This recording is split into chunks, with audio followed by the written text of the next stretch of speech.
பாண்டியன் வீட்டுக்கு வராரு. வந்தவொடனே தங்கமயில் சொல்கிறாங்க, இருங்க மாமா உங்களுக்கு போய் நான் தண்ணி கொண்டு வரேன் அப்படின்னு சொல்லிட்டு போய் தண்ணி கொண்டு வந்து கொடுக்குறாங்க. அப்பா இப்போ தான் கொஞ்சம் நல்லா இருக்குது.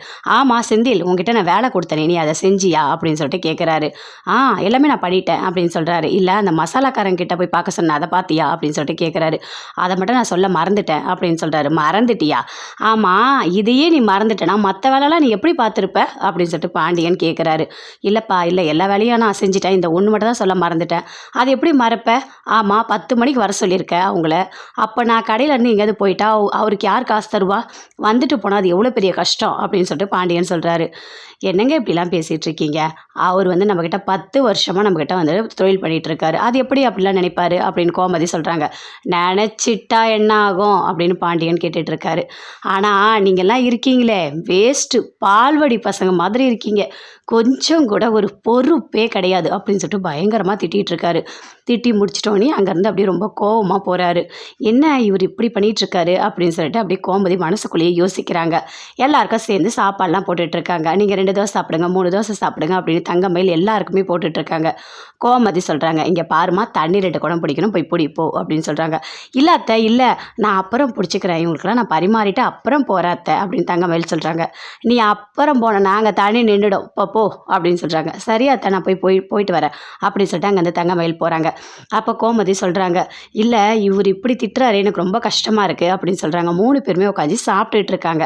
கதிர் செந்தில் எல்லாருமே சேர்ந்து. அப்போ சொல்கிறாங்க, இல்லை இதுக்கு முன்னாடி நீங்கள் எல்லாம் தனியாக இருந்தீங்க, அவர் திட்டினாரு பரவாயில்லை, ஆனால் அவங்களுக்கு இப்போ பொண்டாட்டி வந்துடுச்சு, அவங்கவுங்க பொண்டாட்டி எதிர்க்க திட்டினா எவ்வளோ கஷ்டமாக இருக்கும்.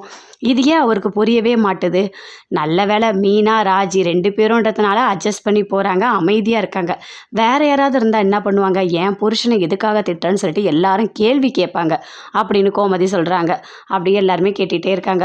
சரவணனை மட்டும் புகழ்ந்து பேசிகிட்டு இருக்காரு அப்படின்னு சொல்லிட்டு கோமதி சொல்கிறாங்க. அதை கேட்டோன்னே எல்லாருமே சொல்கிறாங்க, அண்ணனை புகழ்ந்து பேசினா என்னம்மா எங்கள் எல்லாருக்குமே சந்தோஷம்தான், நாங்கள் அப்படிலாம் நினைக்கவே மாட்டோம். அப்பா திட்டுறாரு அண்ணனை புகழ்ந்து பேசுகிறாங்க, இதெல்லாம் நாங்கள் யோசிக்கவே மாட்டோமா, நீ ஏமா இதெல்லாம் நினச்சி கவலைப்பட்டுட்டு இருக்க அப்படின்னு சொல்லிட்டு 3 பேருமே சொல்கிறாங்க. ரொம்ப ஃபீல் பண்ணிகிட்டு இருக்காங்க கோமதி. அப்படி நின்றுட்டே இருக்காங்க. அங்கேருந்து வராங்க மீனா ராஜி 2 பேருமே.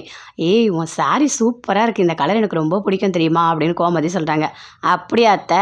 சரி நான் ஆஃபீஸ் போயிட்டு வந்தவொடனே துவச்சி தரேன், நீங்கள் கட்டிக்கங்க சரியா?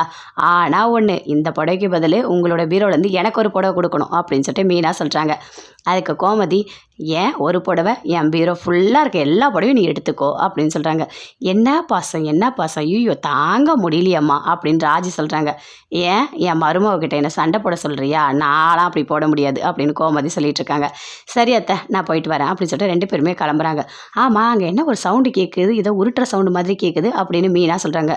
எலியா என்ன? அது எலியெல்லாம் இல்லை, அங்கே தங்கமயில் தான் சமைச்சிட்ருக்கா. ஐயோ கடவுளே, அவள் பண்ணுற கூத்த தாங்கவே முடியல. அவள் என்ன பண்ணுறா தெரியுமா?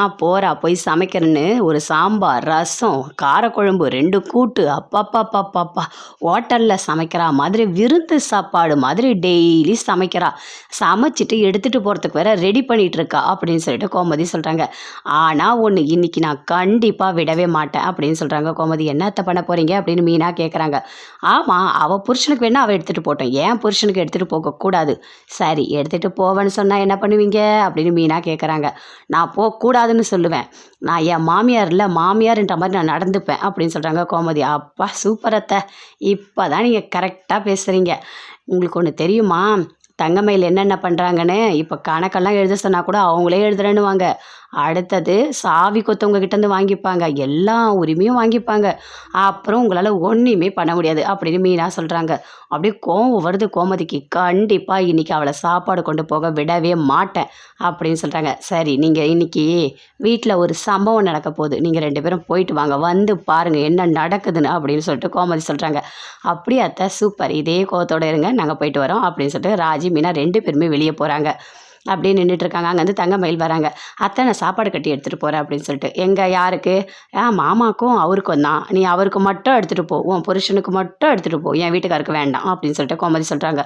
ஏன் அத்தை இப்படி சொல்கிறீங்க? ஆமாம் அவருக்கு அதெல்லாம் பிடிக்காது. இல்லை அத்தை பிடிக்காமலையா சாப்பிட்றாரு? ஆமாம் நீ மனசு கஷ்டப்பட போதுன்னு உங்கள்கிட்ட எதுவும் சொல்லாமல் இருக்காரு, நீ எடுத்துகிட்டு போக வேண்டாம் நான் சொல்கிறேன்ல அப்படின்னு கோமதி சொல்கிறாங்க. என்னத்த இப்படி சொல்கிறீங்க, நான் மாமாக்கே ஃபோன் பண்ணி கேட்குறேன் அப்படின்னு சொல்லிட்டு தங்கமயில் ஃபோன் பண்ணுறாங்க பாண்டியனுக்கு. மாமா நான் சாப்பாடு எடுத்துகிட்டு வரட்டுமா, உனக்கு கஷ்டம் இல்லைனா எடுத்துகிட்டு வாமா அப்படின்னு சொல்கிறாரு. சரி மாமா அப்படின்னு ஃபோனை கட் பண்ணுறாங்க. மாமாவே எடுத்துகிட்டு வர சொல்லிட்டாங்க, நான் போகிறேன் அப்படின்னு சொல்லிட்டு தங்கமயில் போகிறாங்க. கோவப்படுறாங்க கோமதி, பயங்கரமாக கோவப்படுறாங்க, அப்படியே பார்க்குறாங்க.